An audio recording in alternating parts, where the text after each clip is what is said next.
I just recorded almost an hour of footage only for it to not get saved. Okay, we ain't gonna crash out tonight, but what we're gonna do is we're gonna talk it out, yeah? That's what adults do. Adults don't lash out, they talk it out, okay? You know, things like that happen.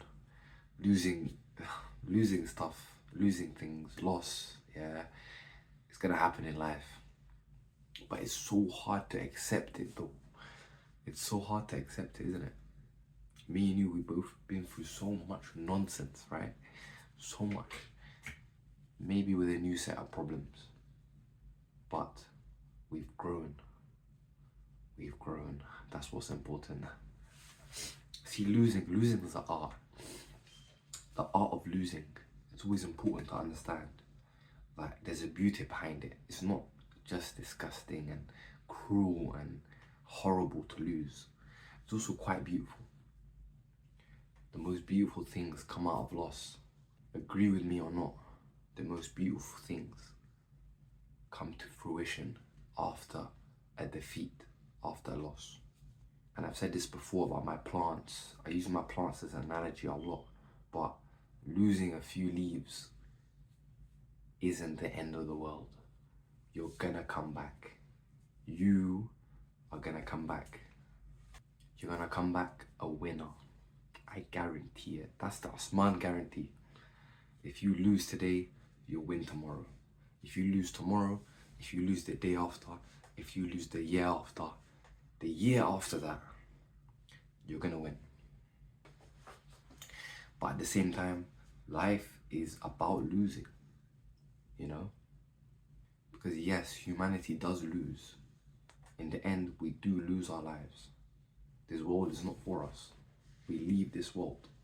You know, your belief system may vary, but what I believe wholeheartedly is that our true home isn't here.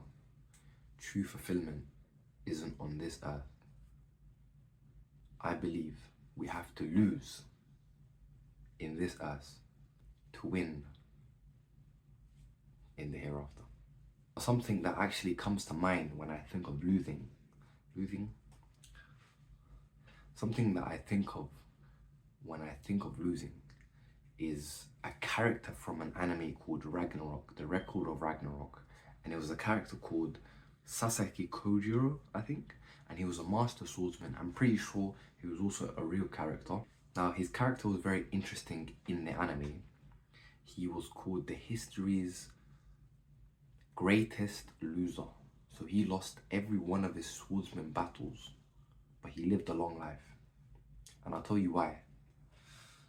So throughout his battles, he actually faced opponents that were stronger than him, and he lost to, but every time that he would lose, every time that he would be defeated but not lose his life, he would consistently train as diligent as possible and as alone as possible. He trained alone, completely isolated, to a point where he was stronger than the person that defeated him previously. But he never battled the person that defeated him.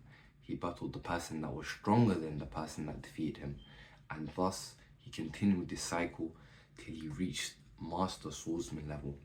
Now, his name was history's greatest loser, but he was the greatest swordsman of his time due to his evolution. Due to him losing and becoming a better version of himself every single battle, he truly became the one invincible under the sun. He became the most complete form of a swordsman, of a man, of a human, through sheer amounts of losing. Can you believe that? History's greatest loser was also history's strongest human. Now, I watched this anime a long time ago, so I am cutting back on a few details, but from what I got from his character and his entire story was, to be the most perfect human possible, even though I don't believe it, you have to be someone who's ever changing and everlasting in their evolutions. someone who's always besting themselves and only themselves to the point where it becomes completely eternal, an eternal cycle of loss and winning. Now, I'm not a philosopher in any kind of capacity. I can't even form my words properly, but I highly suggest you search up this character, and even if you're not an anime fan, I think even reading about his character, you will learn quite a bit through what I mean by the art of losing, or what the art of losing is. The thing is with losing, yeah, no one really teaches you how to lose. They might tell you what to do after, but they never tell you what to do in the current moment. An example of this is my grandmother, may Allah bless her. She died in October last year, and that was the first time someone close to my heart, someone close to me, has passed away. Now, to everybody, it was a shock, but to me, it was more of a thing where I was confused. Not only was I, sad and grieving, I was confused. I didn't know what to feel, what to do. At the same time, I'm not sure anyone does. Looking back at the burial and we call it Tasi in Somali, it felt like everybody that was at my grandma's house, I felt like everybody that attended was a child. Now, let me elaborate. When I mean by child, I mean everybody felt like that one child that dropped his ice cream and didn't know what to do. Emotions coming out, but he can't really form a solution for himself. I'm not sure if I'm making any sense, but no one really teaches you how to grieve any strong emotion, how to accept anything. Everybody just goes through things and then we move on. And I don't know about you guys, but to me, it's like we shouldn't. I think we should grieve as long as possible. I think we should love as long as possible. I mean, yeah, we lose people, but we gain people.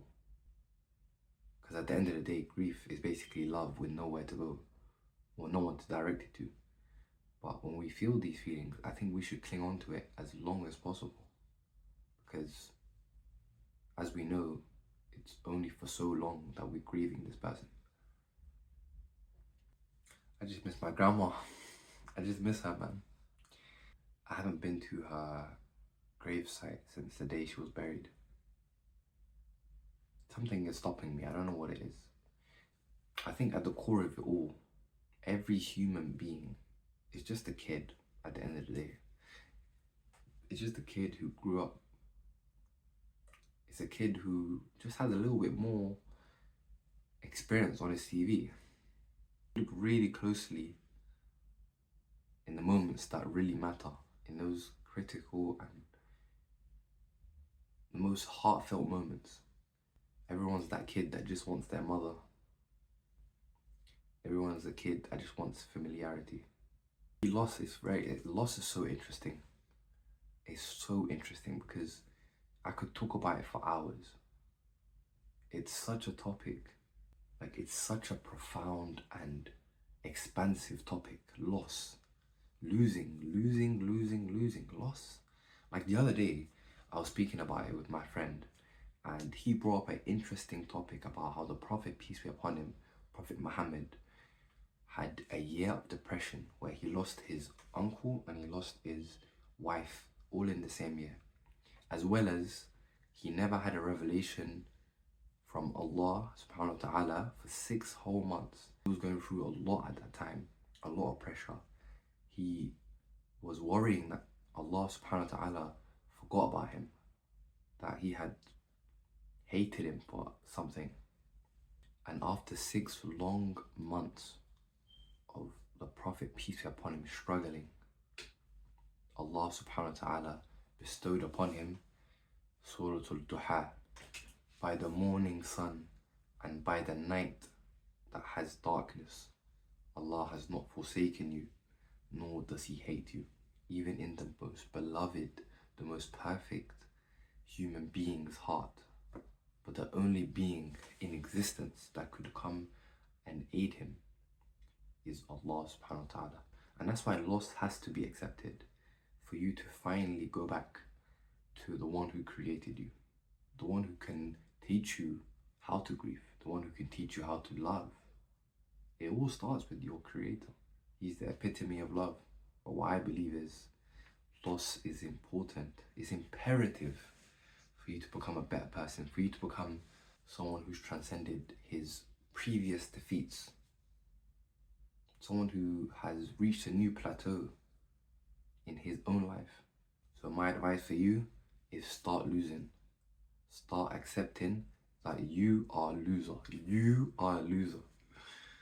But you're also a winner. You are also a winner. So start to lose. Lose your mind, lose your soul. Okay, maybe not lose your soul. Eventually, lose your life. But don't do it intentionally. But lose your life with dignity, with honor, and with love. But there's one thing that you shouldn't lose in this world. I'm speaking to you. That one thing that you shouldn't lose. Do you know what it is? It's that damn smile of yours. Keep smiling. Keep smiling.